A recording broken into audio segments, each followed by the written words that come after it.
네, 추수감사절입니다. 즐거운 추수감사절 선물로요. 이 대한민국으로부터 감격적인 뉴스가 정말 선물처럼 하나 들어와서 제가 오늘 급하게 여러분들에게 좀 공유하고 싶어서 영상을 좀 만들었습니다. 더불어 이제 추수감사절 관련된 뉴스도 조금 더 뒤에 덧붙여 드리도록 하겠습니다. 자, 대한민국이요. 처음으로 민간 주도로 제작된 한국형 위성 발사체 누리호를 어제 발사했는데 이 발사에 성공했다라는 아주 감격적인 소식입니다. 다시 말해서 우주 위성 궤도에 성공적으로 안착시켰다라는 것입니다. 자, 이게 어떤 의미인지도 좀 알아보겠는데요. 잠시 설명을 드리자면 이렇습니다. 이 누리호라는 위성 발사체가 출발을 해서 우주 궤도에 잘 안착을 했는데 사실 이 누리호 자체가 위성은 아니고요. 위성을 싣고 가서 우주에 위성을 안착시켜주는 그런 위성 발사체라고 생각하면 됩니다. 손님 싣고 가서 손님을 위성에 이제 내려주는 건데요. 그 역할을 성공적으로 했다라는 것입니다. 사실 뭐 전 세계적으로 이런 그 위성 자체 기술을 보유하고 있는 나라는 정말 한 손가락으로 꼽을 수밖에 없는데 대한민국이 그 중에 하나가 되었습니다, 이제. 자, 이번에 성공한 누리호는 그 안에 무려 13개의 위성을 싣고 고도 600km 상공으로 올라가서 그 13개의 위성 모두를 성공적으로 궤도에 안착시켰습니다.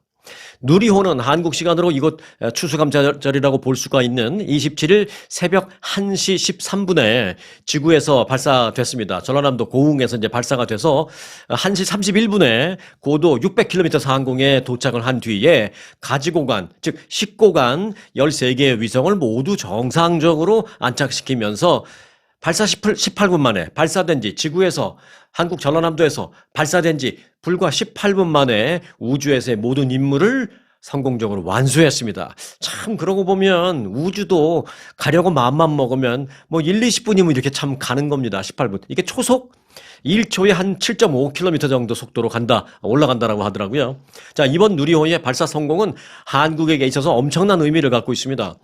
누리호는 그 자체 발사가 이제 자체가 문제가 아니라 이번 발사 당시에 13개의 위성을 싣고 갔다라고 말씀드렸잖아요. 그러니까 이제 무게도 엄청나게 무겁습니다. 그게 이제 무거울수록 그 발사시키는데, 성공시키는데 더 어렵다고 합니다, 기술이. 자, 13개의 위성을 모두 싣고 올라갔는데 그 모두를 제대로 또 갖고 올라가는 것도 힘든데 거기서 쓴 다음에 정지한 후에 13개를 하나씩 다 궤도에 안착시키는 것. 정말 말해줘도 이해 못할 것 같아요. 엄청나게 어려운 기술을 성공시킨 겁니다. 자, 이는 한국도 이제 다른 나라의 도움을 받지 않고 위성을 자체적으로 쏘아 올릴 수 있다라는 의미입니다. 정말 마음만 먹으면 막 올릴 수 있는 거예요. 자, 이를 통해서 앞으로 뭐 위성을 통해서 기후 감시도 할 수 있고 또 뭐 통신 데이터 그리고 뭐 군사적인 감시는 그건 뭐 정말 당연한 거고요. 그런 면에서 엄청나게 이제 그 베네핏을 얻을 수 있는데 그건 물론입니다만은 그 외에도 뭐 예를 들어서 동남아시아나 이런 그 위성이 필요는 하지만 자체 기술이 없는 그런 많은 나라들이 있잖아요. 그런 많은 나라들을 상대로 위성 발사 대행 서비스 등의 돈벌이 사업도 가능하다라는 점이 의미가 큰 겁니다. 미국에는 물론 그 나사에서도 기술이 있습니다만은 요즘에는 이제 일론 머스크가 소유하고 있는 스페이스X가 위성을 많이 쏘죠. 뭐 미국 정부의 의뢰를 받아서 쏘아 올리기도 하고 또 다른 민간 업체의 의뢰를 받아서 쏘아 올리기도 하는데 그러니까 결국 스페이스X도 그렇게 위성을 쏘아 올려주는 대행 서비스로 돈을 많이 벌고 있는 그런 대표적인 회사거든요. 그런데 이제 한국도 그런 일론 머스크의 스페이스X 같은 그런 이제 회사를 갖게 됐다. 또는 그런 회사를 차릴 수 있는 기술을 갖게 됐다. 이렇게 보시면 되겠습니다.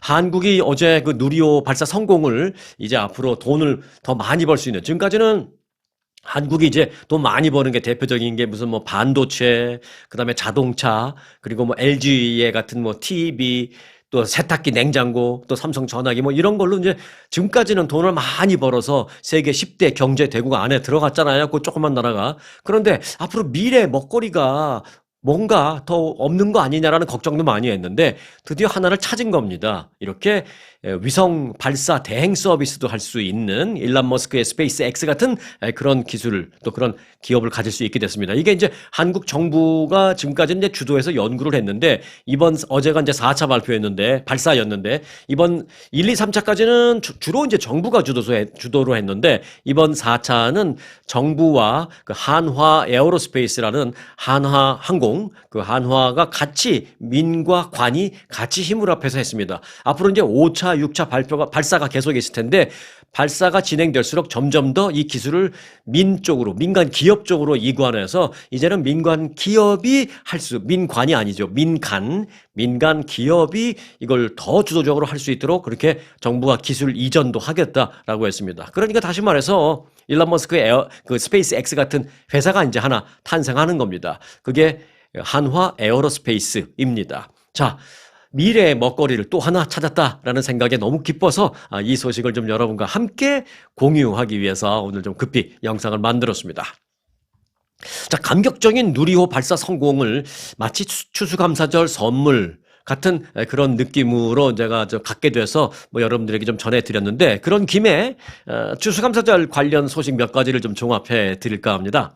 자, 올해 블랙 프라이데이에서부터 다음 주 월요일인 사이버 먼데이까지 5일간 미국에서는 무려 1억 8,090만 명의 소비자가 쇼핑을 할 것으로 예상됐습니다.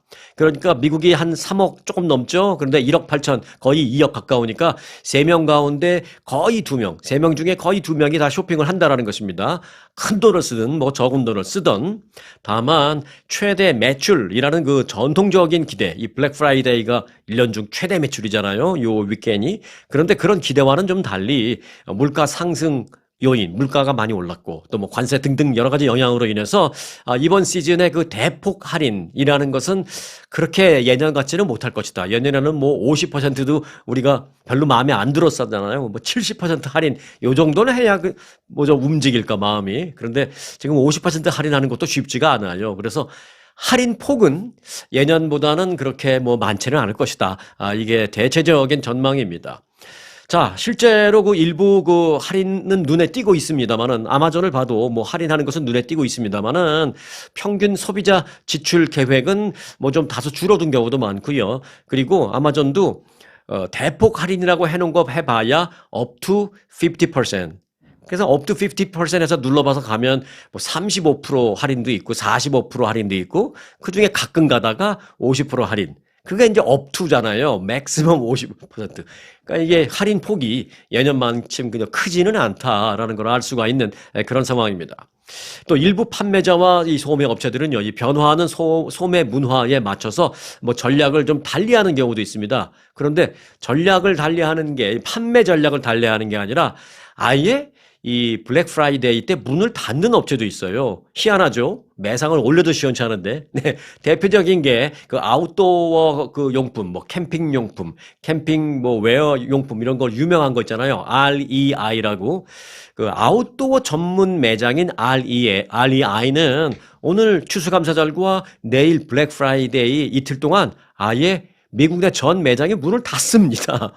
아니, 문을 열어서 많이 팔아도 시원찮은데 닫는다고요? 예, 닫습니다. 왜 닫느냐? 자기들의 이제 슬로건은 이렇습니다. 소위 opt outside라는 게 이제 자기들의 슬로건인데 opt outside 그런 캠페인이라고 해서 직원과 고객 모두가 이날은 샤핑하는 대신에 휴식을 취하라라는 그런 취지입니다.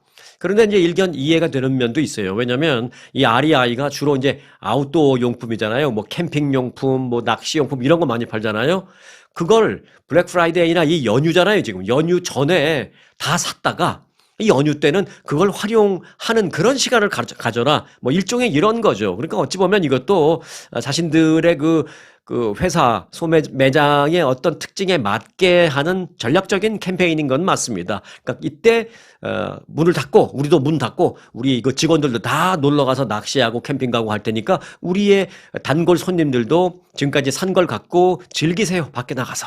이런 뭐 매장들도 있긴 있습니다. 좀 특이한 그런 매장인데, 여하튼 뭐 그렇지 않고 뭐 1년 365일 문을 여는 온라인 쇼핑 매점 아마존도 들어가 보면 그렇게 뭐 세일 폭이 작년 재작년만큼 크지는 않다라는 것을 좀 이번에는 느낄 수 있는 그런 올해 블랙 프라이데이가 될 겁니다, 내일. 그런데 참고로요. 어 땡스기빙 데이 바로 다음 금요일, 다음 날 금요일을 블랙 프라이데이라고 하잖아요. 근데 왜 블랙 프라이데이라고 할까요? 요건 이제 조금 옛날로 거슬러 올라가야 됩니다. 우리가 컴퓨터 없던 시절에 한국도 그랬던 것으로 제가 기억하는데, 특히 이제 미국에서는 전통적으로 컴퓨터 없이 이제 손으로 이제 장부를 쓰던 그런 시절에 오늘 하루 그 수입 봤더니 오늘은 적자가 났어. 그게 뭐 하루가 됐던 한 달 기준이 됐던 적자가 났을 때는 이제 빨간 볼펜으로 썼다고 합니다. 그런데 이번 달은 흑자네. 그럼 흑자가 났을 때 기록할 때는 까만 볼펜으로 썼다고 합니다. 그래서 이 까만 볼펜 그 색깔, 그 까만색이 흑자를 의미하는 것으로 이제 많이 이제 생각을 하고 있어서, 그래서 이제 땡스기빙 데이 바로 다음 날은 엄청나게 우리가 쇼핑을 하잖아요. 그래서 모든 업체들이 그날 엄청난 흑자를 낸다라는 뜻에서 블랙 프라이데이로 이렇게 이름을 줬다. 참고 삼아서 아마 다 아실 겁니다. 간단하게 말씀을 드렸습니다. 자, 그런데요. 추수감사절 및 이제 연말 쇼핑 시즌이 본격화되면서 온라인 주문을 많이 하는데, 그 온라인 주문을 하면 뭐예요? 딜리버리가 집 앞에 갖다 놓잖아요. 물건, 패키지를 집 앞에 갖다 놓잖아요. 그런 패키지 물품을 노린 이른바 폴치 파이어리츠.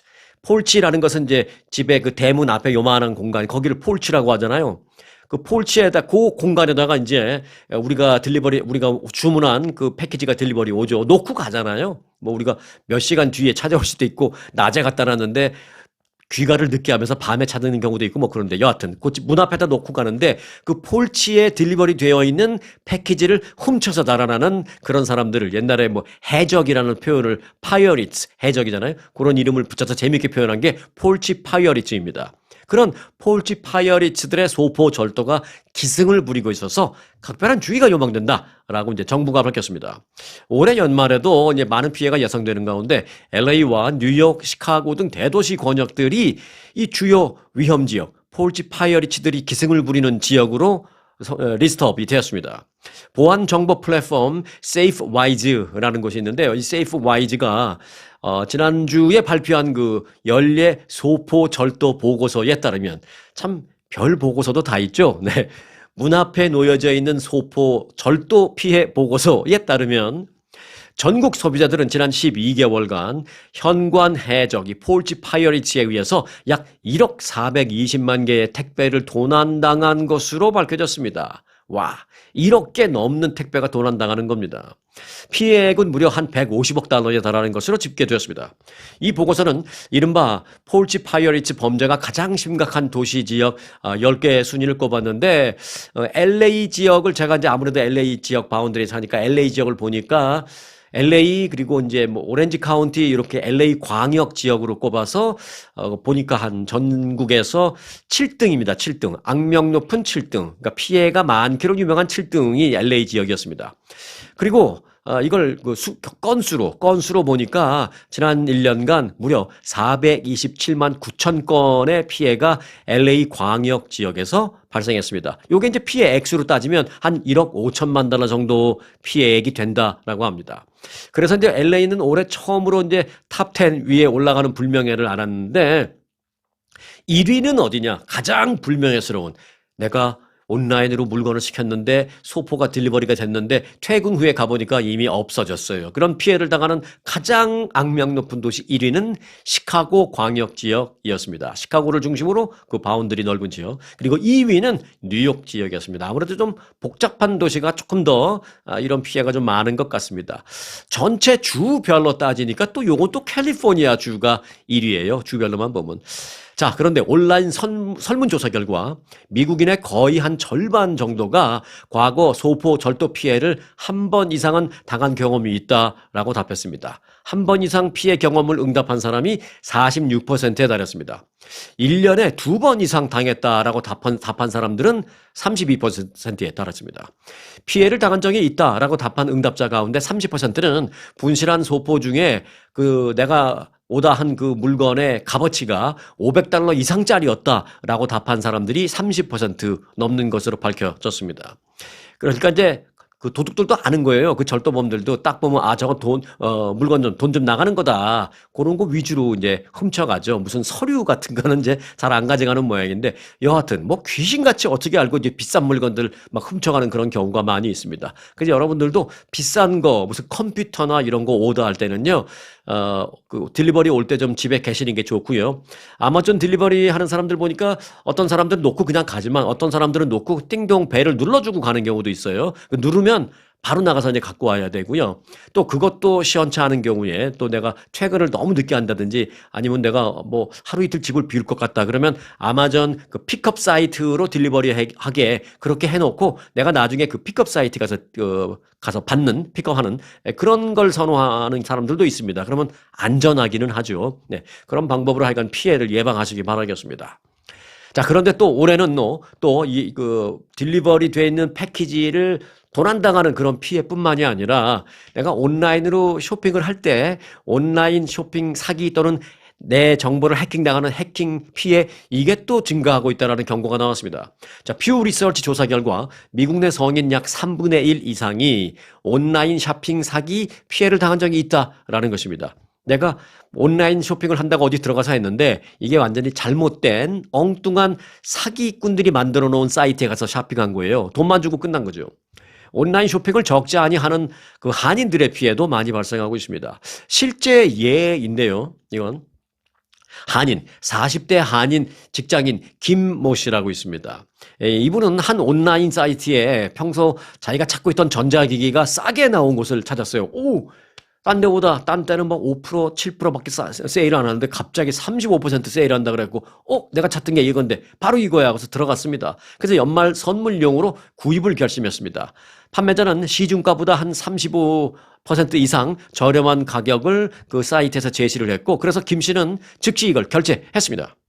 수일 뒤에 뭐가 왔어요. 박스가 와서 박스를 열어보니까 내부에는 그 내가 오더한 것과는 전혀 상관없는 완전히 싸구려 used one 이상한 컴퓨터 노트북 하나 들어와 있다라는 것입니다. 해당 판매자의 계정으로 그래서 가봤더니 이미 계정이 삭제돼 있는 것이었습니다. 그러니까 예를 들어서 아마존에 들어가서 우리가 쇼핑을 하더라도 우리가 아마존이라는 회사에다가 뭘 사는 게 아니잖아요. 그 아마존은 그야말로 그 판만 깔아놓는 거잖아요. 판만. 그래서 아마존이라는 판에 들어가서 판매하는 뭐 홍길동이라는 사람이 됐든 뭐 JA123라는 사람이 됐든 자기 계정을 뭐 이름을 만들죠. 그 사람한테 돈을 주고 사는 거잖아요. 그 사람은 이제 판매한 거에 대해서 얼마를 아마존에 내는 거고. 그런데 이제 아마존만 해도 그게 이제 잘 필터링이 되어 있어서 비교적 안전한데 그 외에 다른 데는 내가 이제 살짝 올라가서 요런 그 연말 쇼핑을 많이 하는데 살짝 올라가서 계정을 임시로 만들어 갖고 막 싸게 판다고 해놓고 돈 쫙 벌고 그리고 자기 계정을 그냥 닫아버리는 겁니다. 그럼 뭐 어디 가서 하소연할 수도 없어요. 이 구입한 사람 피해자는. 자, 퓨 리서치 센터가 9,397명의 미국 성인을 대상으로 실시한 조사 결과 거의 10,000명이죠. 조사 결과 36%는 온라인에서 구매한 제품이 구매한 지 몇 달이 돼도 도착하지 않은 피해를 당했거나 또는 도착을 했는데 보니까 가짜 상품이었다. 또는 환불을 요청했지만 환불이 되지 못해서 피해를 입었다. 이런 그 피해 경험이 한 번쯤 있다라고 36%가 이렇게 피해 경험을 토로했습니다.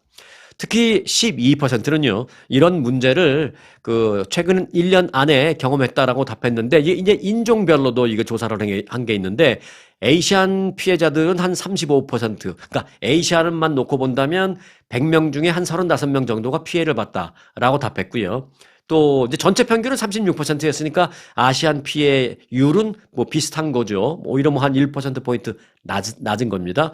백인은 33%. 그런데 흑인 분들은요, 41% 피해봤다라는 답변을 했고, 히스패닉 분들은 무려 43%가 피해를 입었다라고 해서 조금 더 많은 피해율을 보이고 있습니다. 이 FTC에 따르면 지난 2024년 지난해 온라인 쇼핑 사기 피해액은 총 4억 3,400만 달러입니다. 피해자 한 명당 피해 입은 액수를 평균을 내보니까 손실액은 한 평균 130달러. 그러니까 뭐 4, 50불 피해 보신 분도 있겠고 뭐 3,400불 피해 보신 분도 있고 뭐 어떤 분들은 뭐 1,000불 넘은 피해를 보신 분도 있지만 평균을 내보니까 이제 그 정도 나왔다라는 것입니다. 그러나 이제 사기 피해가 신고되지 않는 경우도 굉장히 많이 있기 때문에 전문가들은 실제 피해는 이보다 훨씬 더 클 것으로 생각하고 있습니다. 생각해 보세요. 여러분들이 뭐 한 7, 80불짜리 뭐 피해를 봤다면 뭐 이거 갖고 막 신고하고 리포트하고 그렇게 하겠어요. 그냥 아우 안 하고 말지. 대부분 이런 경우가 많습니다. 그래서 이게 신고되지 않은 것까지 치면 이 피해 액수나 피해 건수는 훨씬 더 많을 것이다. 라는 게 이제 정부의 입장입니다. 퓨 리서치 센터 그 조사에서도 쇼핑 사기를 포함한 그 온라인 사기로 금전적 피해를 본 적이 있다라고 밝힌 성인의 74%가 해당 사건을, 그러니까 지금, 그러니까 여론조사 하면서 나한테 설문지가 왔으니까, 예, 맞습니다. 나도 피해 본 적이 있습니다라고 답변을 했지만, 그 피해 케이스를 뭐 무슨 경찰이나 이런데 신고하지 않았다라고 답한 사람이 74%에 달했다라는 것입니다. 거의 대부분이 신고 안 하고 그냥 이걸로 끝내자 이렇게 되는 경우죠. 자, 전문가들은 연말에 온라인 쇼핑과 관련해서 사기 피해를 당하지 않기 위한 방법 한 대여섯 가지를 얘기했습니다. 자, 제가 뭐 간단하게 짧게 좀 전해드릴 테니까 잘 기억해 놓으시기 바라겠습니다. 자, 첫 번째, 신뢰할 만한 웹사이트만 접속하라. 그러니까 이제 좀 아마존 같은 거, 뭐 그런 거 국제적으로, 뭐 전국적으로 이미 인정받은 신뢰할 만한 그런 사이트에서만 하실 것. 갑자기 뭐 싸게 판다고 보지도 못한 그 갑자기 툭 튀어나온 그런 사이트에 들어가서 함부로 내 결제를 하면 안 됩니다. 자, 두 번째, 공용 와이파이를 사용할 경우에 은행 계좌 등 민감한 정보는 노출하지 말라. 예를 들어서 뭐 스타벅스나 요즘은 뭐 맥도날드 가도 와이파이 빵빵 잘 터지더라고요. 그렇게 스타벅스나 맥도날드나 아니면 예를 들어서 무슨 공항이나 이렇게 공용 와이파이를 쓰는 그런 데서는 뭐 그냥 인터넷으로 보고 그런 건 좋지만 내 은행 인포메이션을 넣어서 결제하는 건 절대 하지 마라. 해킹의 위험이 있다. 세 번째, 스마트폰의 노트 기능에 패스워드를 설정하거나 패스워드 알파벳과 숫자 뭐 이런 심벌을 혼합해서 사용하는 등 개인정보 보호를 신경 써서 좀 복잡하게 내 비밀번호를 만들어라 라는 것입니다. 네 번째, 문제가 발생했다면 첨부 파일을 클릭하라는 내용 등의 어떤 사기성을 보이는 이메일을 절대로 들어가지 말고 그런 것을 클릭하지 말라라는 것입니다. 그러니까 문제가 발생했다면이 아니라 문제가 발생했다면서 나한테 오는 그런 이메일이 있어요. 최근에 당신 뭐 아마존에 오더한 거 있지? 그런데 이게 문제가 발생했어요 하면서 아마존 로고 비슷하게 만들어갖고 뭐가 와요. 그런데 요즘에 웬만하면 아마존에 뭐 한두 가지 물건 오더 안 한 사람이 어디 있겠어요? 그러니까 그런 거 보내면 100명 중에 8, 90명은 맞아 나도 오더 했는데 뭐가 문제가 있나? 이런 생각 할 거 아니에요. 그래서 아마존 로고 비슷한 것도 막 그 사이트에 있으니까 뭐 문제 있나? 뭐지? 하고 클릭을 하는 순간 내 정보가 빠져나가니까 절대로 뭐 아마존에 문제 있다고 뭐가 오고 그러면 그 이메일을 클릭하지 말고 내가 아마존에 오더한 거길 들어가면 된다라는 것입니다. 자, 그리고 다섯 번째, 크레딧 카드 사용 내역이나 은행 계좌 입출금 내역을 수시로 하루 이틀에 한 번씩 계속 수시로 꼼꼼하게 살펴서 점검하라라는 것입니다. 특히 요즘 같은 때는 더더욱이 그렇다라는 것입니다. 자, 그리고 안전한 곳으로 배송지 정하기 등을 조언했습니다. 내가 집에 좀 늦게 올 것 같으면 혹시 잃어버릴 수도 있으니까 뭐 정말 픽업하는 그쪽에 배송지를 정하든지 아니면 뭐 내 사무실로 오도록 하든지 아니면 뭐 옆집에 좀 부탁해서 하든지 이렇게 안전한 곳으로 배송지를 정해서 오더하기 요 몇 가지를 정부는 좀 당부를 하는 그런 상황입니다.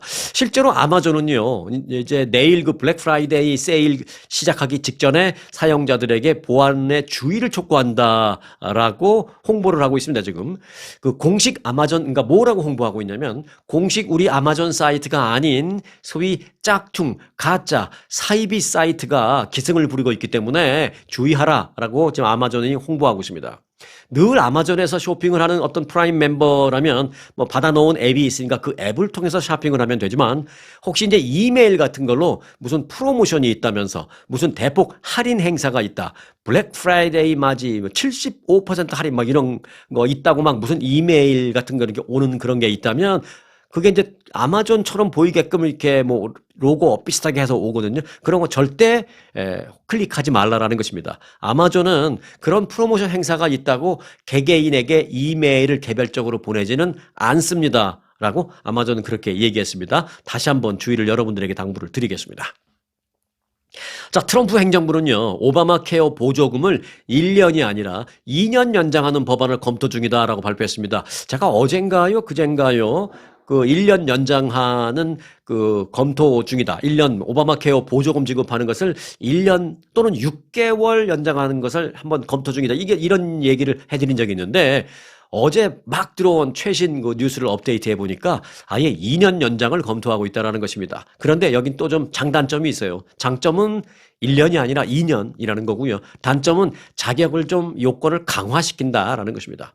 자, AP통신이 입수해서 어제 보도한 그 내용 보니까 백악관 초안에 따르면 팬데믹 시기에 도입된 건강보험 보조금의 그 수급 기준을 연방 빈곤선의 400%로 낮추는 방안이 검토되고 있습니다. 지금은 700%거든요. 그런데 요거를 드러내겠다라는 것이죠. 그래서 현재는 연방 빈곤선의 700%까지도 오바마 케어 보조금을 받을 수 있지만 이를 400%로 낮추면서 숫자를 좀 드러내고 그러면서 기간을 한 2년으로 연장해 줄까? 요걸 백악관에서 지금 고민하고 있다는 것입니다. 보조금 연장은 2년으로 늘려주면서 자격을 강화해서 수혜자 수를 줄이겠다는 것인데 뭐 긍정적으로 받아들이는 정치권 사람들도 많이 있습니다. 자, 이 때문에 보조금 확대 조치의 혜택을 누려온 그런데 중소득자와 뭐 저소득자 말고 약간 중소득자와 그리고 자영업자 등의 보험료 부담은 그러면 어쩔 수 없이 내년에 다시 커질 수밖에 없다라는 그런 단점도 좀 있습니다. 이 백악관의 초안은 소득 수준과는 무관하게 또 오바마 케어 가입자 모두가 일정 금액의 보험료를 부담하도록 하는 의무 조항도 포함하고 있습니다. 이 얘기는 뭐냐면 소득 수준과는 무관하게 이게 위쪽으로 무관하게가 아니에요. 아래쪽으로. 그러니까 소득이 이제 아주 나쁜 최저소득층이라 하더라도 그렇게 최저인 것과는 무관하게 제로 프리미엄을 내서는 안 된다라는 것입니다. 단 1불이라도, 단 10불이라도 내야 된다라는 것입니다. 이는 저소득층에게 지금 제공되고 있는 $0 그 보험료도 사실 있거든요. 정부 보조금만 받고 나는 한 푼도 안 내는 그게 있어요. $0 보험료 상품. 이것은 이제 없어질 가능성이 높다라는 것입니다.